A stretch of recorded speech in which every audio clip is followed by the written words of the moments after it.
नेता प्रतिपक्ष राहुल गांधी के सवालों से हड़बड़ाए रक्षा मंत्री राजनाथ सिंह, गृह मंत्री अमित शाह के सारे दावों की पोल पट्टी खोलकर रख दी। आखिरकार सदन में ऑपरेशन सिंदूर पर चर्चा हुई। एक तरफ राजनाथ सिंह बोल रहे थे, दूसरी तरफ राहुल गांधी ने बीच में टोक दिया। फिर क्या था? राजनाथ सिंह ऐसा हड़बड़ाए कि अपनी ही सरकार को मुंह दिखाने लायक नहीं छोड़ा है। तो राजनाथ सिंह ने कैसे विपक्ष के दबाव में अपनी ही सरकार की पोल पट्टी खोलकर रख दी है और सदन में आखिर क्यों कहा है कि हमारी सरकार चली जाएगी, आपको बताएंगे। अमित शाह ने सीज फायर को लेकर क्या बड़ा बयान दिया है जिसके बाद डबल फजियत हो रही है, उस पर भी आएंगे। लेकिन खबर में सबसे पहले राजनाथ सिंह की कैसे फजियत हो रही है और क्यों ये फजियत हो रही है, बयान सुनिए। इस सीमा पार करना या वहां की टेरिटरी कैप्चर करना इस ऑपरेशन का उद्देश्य नहीं था और इस ऑपरेशन का उद्देश्य कोई भी युद्ध छेड़ना नहीं था।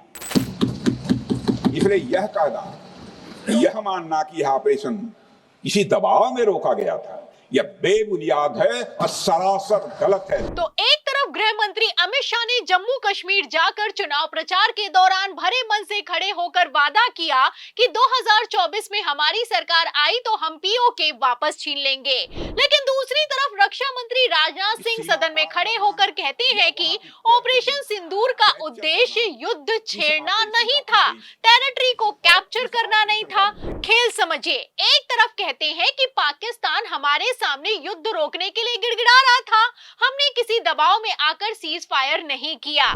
तो आखिर क्यों सीज फायर किया? सवाल तो इसी बात का खड़ा होता है। फिलहाल यही सवाल जब राहुल गांधी ने कर लिया है तो राजनाथ सिंह की हालत खराब हो गई है। पाकिस्तान ने हार मान ली है अध्यक्ष महोदय, और हॉस्टिलिटी रोकने की कोशिश की। अब रोक दीजिए महाराज। उन्होंने एक कोशिश की, हमारे डीएमओ से बात की, महाराज अब रोक दीजिए, बहुत हो गया। यह पेशकश इस कैबिनेट के साथ स्वीकार की गई थी। सुने, रुकिए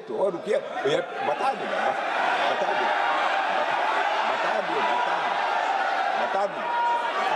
तो सुना आपने, रक्षा मंत्री राजनाथ सिंह ने खुद एडमिट किया है कि पाकिस्तान गिड़गिड़ा रहा था। इस पर राहुल गांधी ने पूछा है कि तो युद्ध क्यों रोक दिया। इतना कहना भर था कि रक्षा मंत्री हड़बड़ा गए हैं, और कितना हड़बड़ा गए हैं, बयान सुनिए। मैं नेता प्रतिपक्ष को बहुत सम्मान के साथ कहना चाहता हूं कि कृपया एक बार मेरा पूरा भाषण पूछ लें। आपको प्रश्न पूछने की पूरी आजादी है, आप पूछ सकते हैं, मैं उसका उत्तर दूंगा।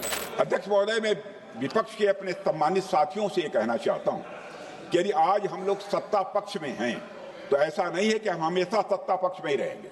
यह आवश्यक नहीं है, किसी के लिए आवश्यक नहीं। तो ऑपरेशन सिंदूर के पहले दिन की चर्चा में ही रक्षा मंत्री राजनाथ सिंह ने घुटने टेक दिए हैं। कहना है कि आज हम सत्ता पक्ष में हैं, लेकिन ऐसा जरूरी बिल्कुल भी नहीं है कि हमेशा हम सत्ता पक्ष में रहेंगे। आप देख सकते हैं कि राजनाथ सिंह इतना बोलते भर हैं कि गृह मंत्री अमित शाह का चेहरा उतर जाता है। आपको बता दें कि रक्षा मंत्री राजनाथ सिंह की ऑपरेशन सिंदूर के सवालों पर जवाब देने में हालत खराब हो गई है। फिलहाल ऐसे जवाब दिए हैं कि अपनी ही सरकार को फंसा कर रख दिया है। आज ये खुद कह रहे हैं कि हमारा मकसद युद्ध का नहीं था। हम पूछना चाहते क्यों नहीं था, होना चाहिए था। आज उन्होंने खुद कहा कि हमारा मकसद जमीन लेने का नहीं था। क्यों नहीं था? पाकिस्तान ऑक्यूपाइड कश्मीर अगर आज नहीं लेंगे तो कब लेंगे?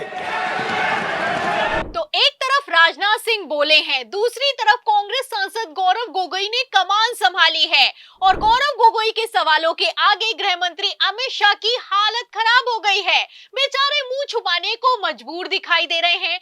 आपको बता दें कि पूर्व सेना प्रमुख ने खुद कहा था कि हमें दोबारा मौका नहीं मिलेगा, अभी मौका है पीओके वापस लेने का, एक्शन लेना चाहिए। लेकिन फिर भी इस सरकार ने ट्रंप के दबाव में कैसे सीज फायर किया, आप जानते हैं। मतलब साफ है कि जब हमारी सेना जीत रही थी तब सीज फायर हो गया, और इस सीज फायर का जिम्मेदार कौन है, क्या गृह मंत्री अमित शाह बताएंगे। जब हमारी सेना जीत रही थी, पंजाब का एरिया आते ही सीज फायर कर दिया गया और पाक ऑक्यूपाई कश्मीर का जन्म हुआ। अगर सीज फायर 3 दिन लेट होता तो पाक ऑक्यूपाई कश्मीर आज भारत का हिस्सा।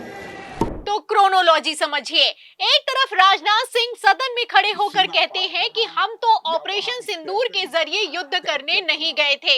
वहीं दूसरी तरफ गृह मंत्री अमित शाह का दिसंबर 2023 में सदन में खड़े होकर दिया गया बयान सोशल मीडिया पर वायरल हो रहा है। मतलब पहले तो कहना था कि सेना जीत रही थी, अगर सीज फायर नहीं होता तो पीओके हमारा होता, लेकिन अब आखिर क्यों सीज फायर कर दिया है, सवाल खड़ा होता है।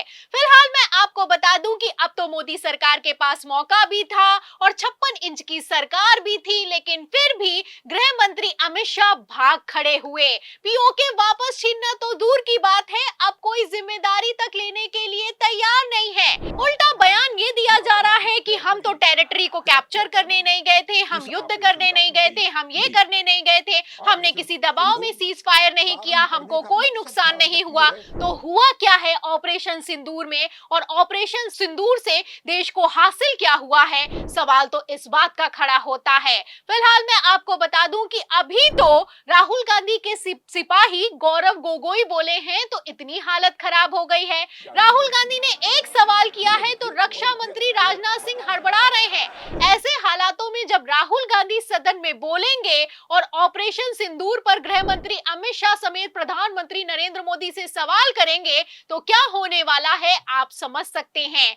आपको बता दें कि नेता प्रतिपक्ष के तौर पर राहुल गांधी ने जब पहली बार कमान संभाली तो सदन में गदर काट दी। सारे के सारे नेता मोदी शाह समेत खड़े हुए, लेकिन राहुल गांधी नहीं रुके तो नहीं रुके। फिलहाल इस बार भी कुछ ऐसा ही होता हुआ नजर आ रहा है। एक तरफ सत्ता पक्ष हड़बड़ा रहा है, दूसरी तरफ विपक्ष फुल कॉन्फिडेंट मोड में दिखाई दे रहा है। अब ऐसे हालातों में ऑपरेशन सिंदूर की चर्चा के दौरान गृह मंत्री अमित शाह का क्या होगा, प्रधानमंत्री नरेंद्र मोदी का क्या होगा, और सबसे बड़ी बात अपनी जिम्मेदारी से भाग खड़े हुए रक्षा मंत्री राजनाथ सिंह का क्या होगा। इस सवाल के जवाब में इस पूरी रिपोर्ट पर, सदन की चर्चा पर और विपक्ष के हमलावर होने पर आपको क्या लगता है, क्या मानसून सत्र मोदी सरकार की नींव का आखिरी कील साबित होगा? जो भी आप सोचते हैं हमें कमेंट बॉक्स में जरूर लिखें। वीडियो को ज्यादा से ज्यादा शेयर करें, हमारे चैनल को लाइक करें, सब्सक्राइब करें, ज्वाइन करें। फिर मिलती हूँ अगली खबर के साथ, तब तक के लिए धन्यवाद।